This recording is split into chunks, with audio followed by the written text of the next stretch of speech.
A lot of affiliates do not disclose their affiliate relationship.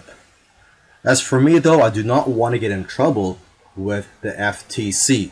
So what I recommend people to do is to disclose verbally and in text, which is in the description of your video. Disclose the relationship that you have with the product that you're talking about in the video.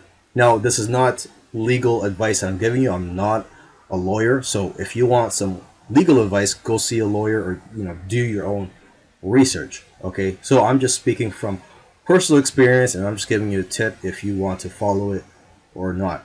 Now, when you are disclosing your affiliate relationship, try to be positive about it and try to mention it first thing or early in the video, not at the end, so it doesn't seem like you're trying to hide something.